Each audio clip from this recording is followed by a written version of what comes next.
Lakshmi Srinivas kitchen స్వాగతం అండి.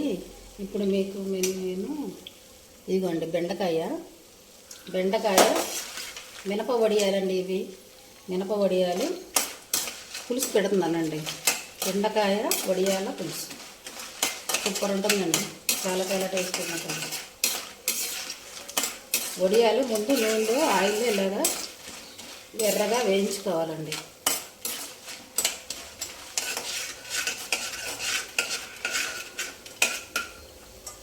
ఇవి వేయించుకుని వేగిపోయినాయండి వడియాలు. ఇప్పుడు ఇది తీసేద్దాం. ఇలా ఎర్రగా వేగాలన్నమాట.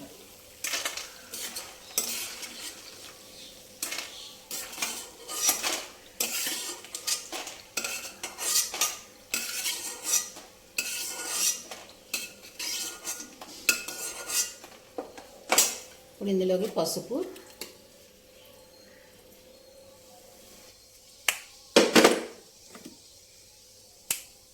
మెంతి పొడి,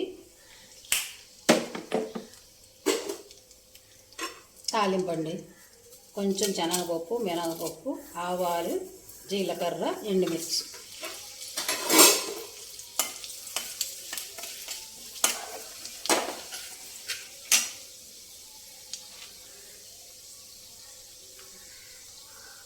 ఒలిసిన వెల్లుల్లి రెమ్మలు, ఒక 3 పచ్చిమిరపకాయలు,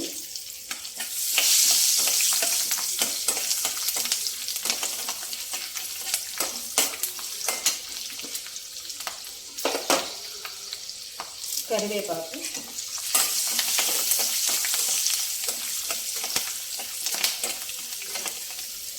ఉల్లిపాయ అండి, ఒక ఉల్లిపాయ.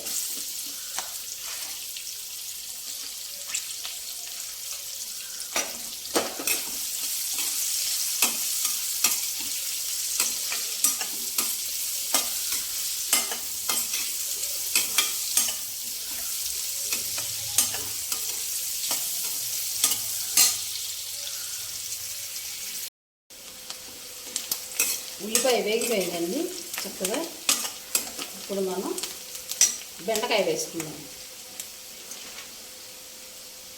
బెండకాయ వేసుకుందాం.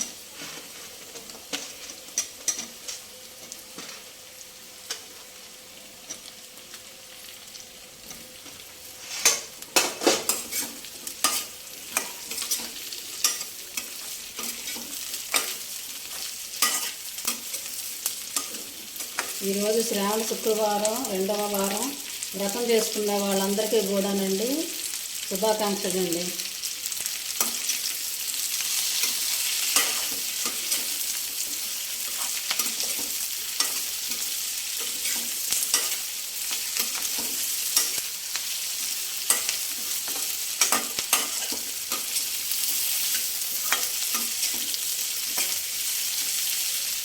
ఇప్పుడు ఇందులోకి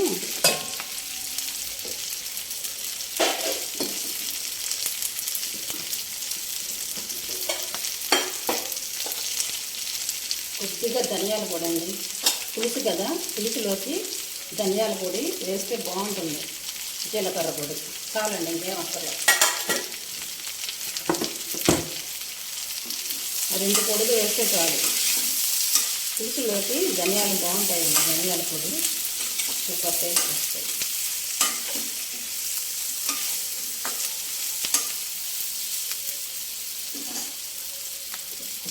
ఇప్పుడు ఇందులోకి కారం వేసుకున్నాం.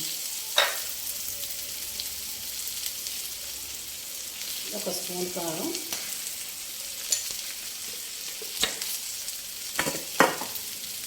ఉప్పు కూడా వేసేసుకున్నాం. ఉప్పు పులుసు కదా కాస్త ఎక్కువే పడుతుంది.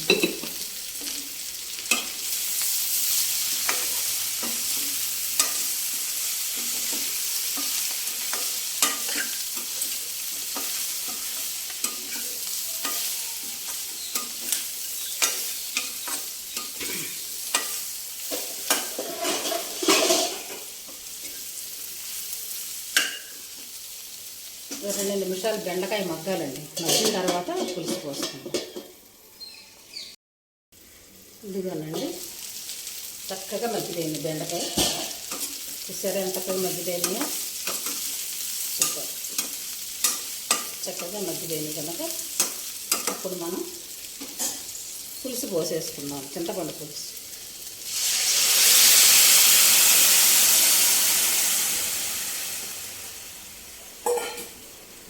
చింతపండు పులుసు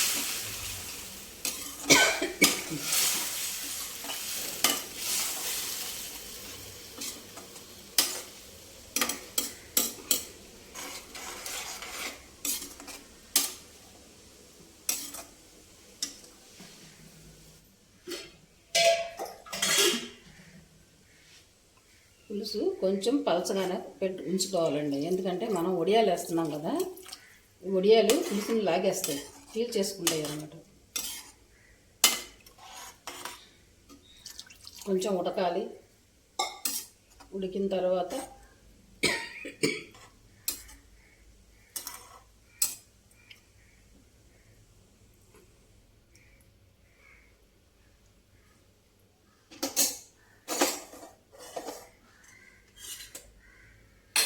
వడియాలు కూడా వేసేసుకుందాం.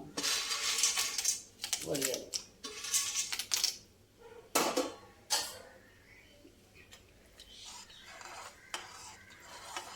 అంతే. ఇప్పుడు అన్నీ మనం వేసేసామండి.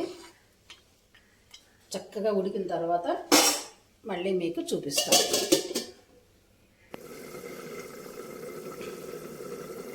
ఇదిగోనండి మన బెండకాయ పులుసు చక్కగా ఉడికిపోయిందండి. సరే,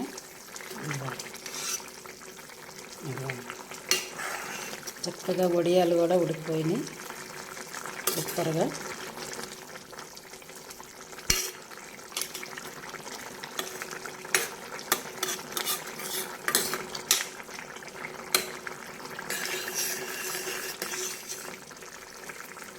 సూపర్ ఉడికిపోయిందండి బెండకాయ పులుసు. బెండకాయ వడియాల పులుసు సూపర్ సూపర్ టేస్టీ పులుసు అండి. అయిపోయింది, కట్టేద్దాం పోయి. ఇప్పుడు మన ఫినిషింగ్ టచ్ కొత్తిమీర. సరే, ఎంత బాగుందో. సూపర్ కదా. ఇదిగోండి బెండకాయ వడియాల పులుసు. చక్కగా నచ్చితే మీరు కూడా ఇలానే చేసుకోండి. చాలా టేస్టీగా ఉంటుందండి ఈ పులుసు. నచ్చితే మీరు కూడా ఇలాగ చేసుకోండి. Thank you.